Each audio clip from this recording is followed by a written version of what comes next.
welcome. I am Saloni Kanswal, a second year student of BA LLB Honours in Law College, Dehradun, Uttaranchal University. The topic which I am going to discuss here today is Doctrine of Legitimate Expectation, जो कि एक बहुत important topic है administrative law का, जिसको हम हिंदी में बोलते हैं कानूनी अपेक्षाओं का सिद्धांत. What legitimate means विधि संगत and expectation is अपेक्षाएं. तो कानूनी अपेक्षाओं का सिद्धांत. Let's see. कॉन्सेप्ट में डायरेक्ट जंप करने से पहले हम एक एग्जाम्पल की हेल्प से इसको समझते हैं ताकि हमें आगे चलकर कॉन्सेप्ट समझने में थोड़ा इजी रहे. ठीक, देखिए हमारे पास जैसे आईपीसी है. आईपीसी में हर एक ऑफेंस हमें दिया गया है और हर ऑफेंस के आगे एक स्पेसिफिक पनिशमेंट प्रोवाइडेड है.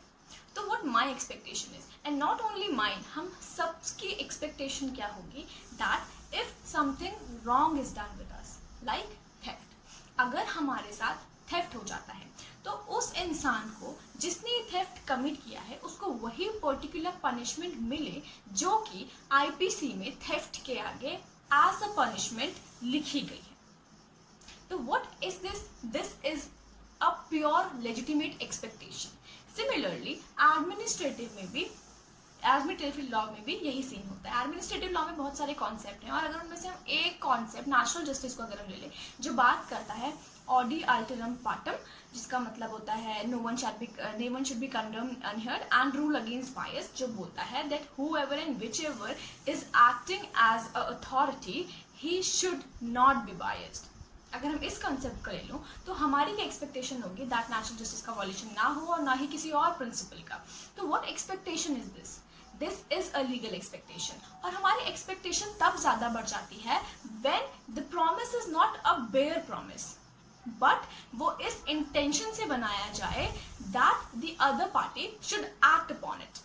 Okay, the doctrine of legitimate expectation is one among the several tools incorporated by the court to review administrative actions.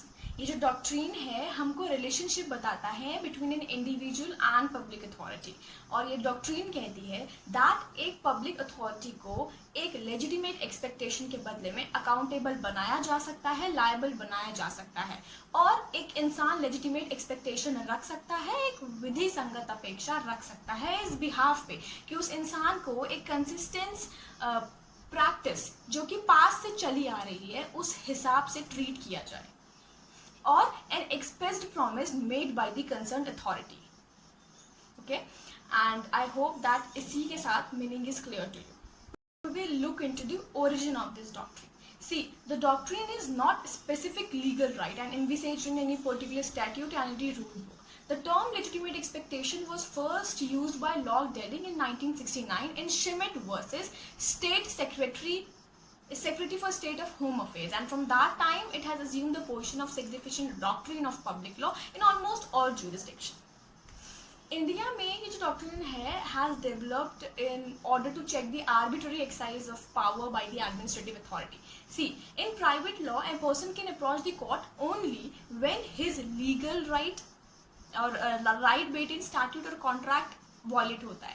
But ये जो रूल है ये रिलैक्स है पब्लिक लॉ में and allow standing even when legitimate expectation from the public authority is not fulfilled. Therefore this doctrine provide the central space between no claim and legal claim, जहां पर एक public authority can be made accountable on the ground of an expectation which is legitimate.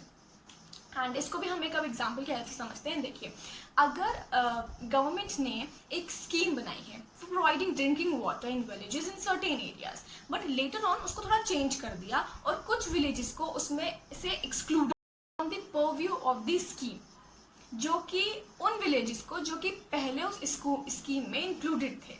इस case में क्या होगा? What is violated the legitimate expectation of the people जिनको exclude कर दिया है for tap water, and government can be held responsible if the exclusion is not fair and reasonable. इसीलिए ये जो डॉक्ट्रीन है ये एक पार्ट बन जाता है of the principle of natural justice and no one can be deprived of his legitimate expectation without following the principles of natural justice. ये डॉक्ट्रीन है इसको हम दो चीजों में अप्लाई कर सकते हैं, in a positive sense and negative sense.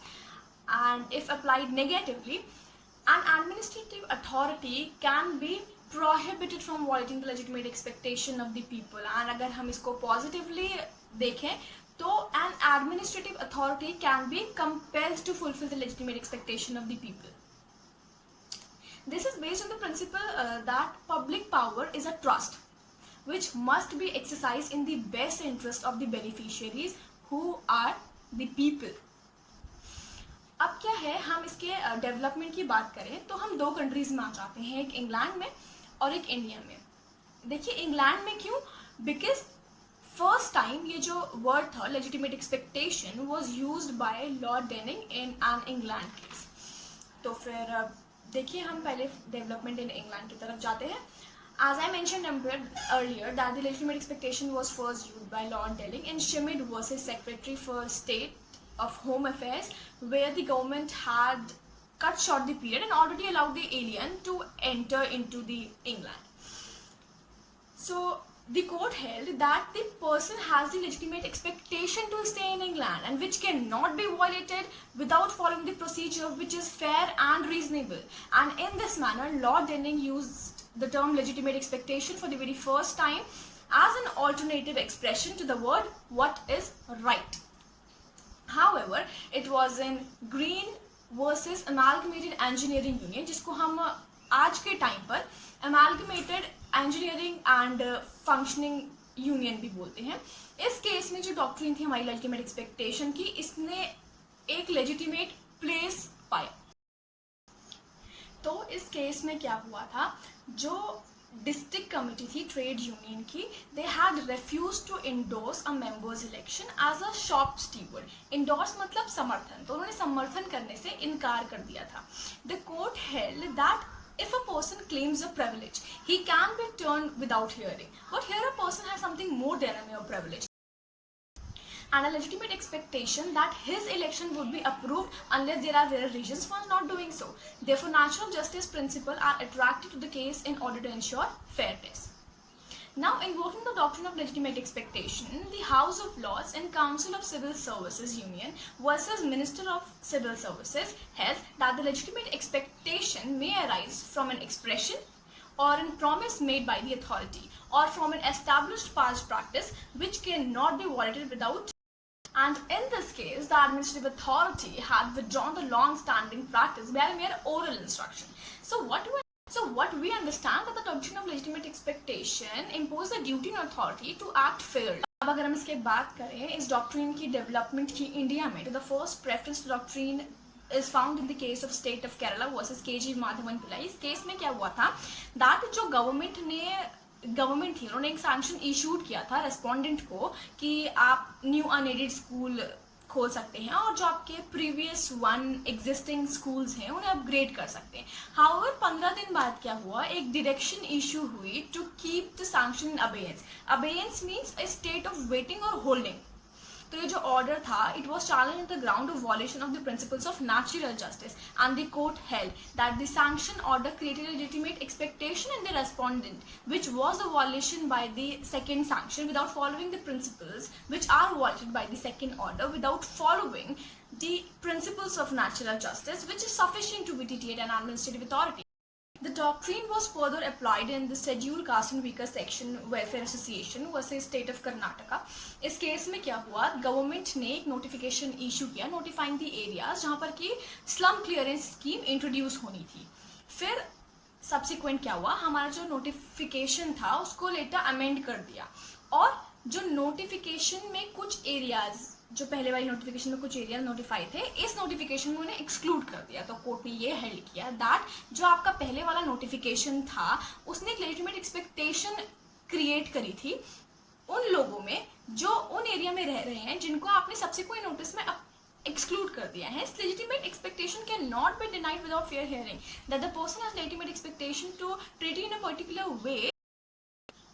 The court in Union of India versus Hindustan Development Corporation got the opportunity of laying down the meaning of this doctrine and explaining the meaning of this doctrine. Court ने कहा that time is threefold present, जो include करता है the present as we experienced it, the past as a present memory, and future as a present expectation.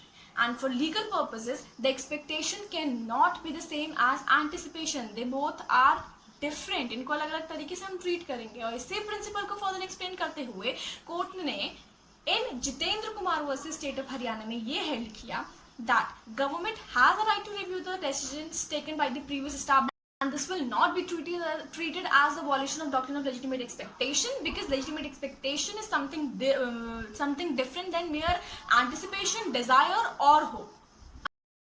अब जो हमारे सामने सबसे इम्पोर्टेंट क्वेश्चन अराइज होता है इज दैट क्या लेजिटिमेट एक्सपेक्टेशन को पोस्टपोन किया जा सकता है एडमिनिस्ट्रेटिव अथॉरिटी द्वारा एक इनडेफिनिट पीरियड के लिए on the ground of any future proposed plan और चेंज ऑफ पॉलिसी जो कि अभी तक एग्जिस्टेंस में नहीं आई है।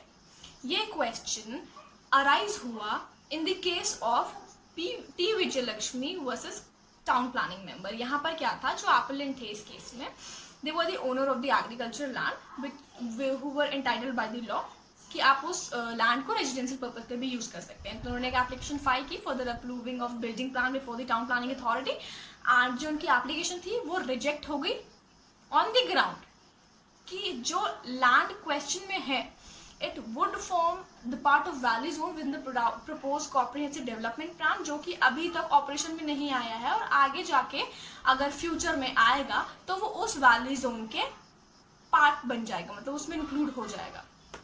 Then upholding the contention of the appellant, court ने observe किया that doctrine of legitimate expectation have a role to play in the case of these natures. Administrative authority cannot postpone decisions on any important right for an indefinite period. Must take decision within the statutory time period, within the reasonable time.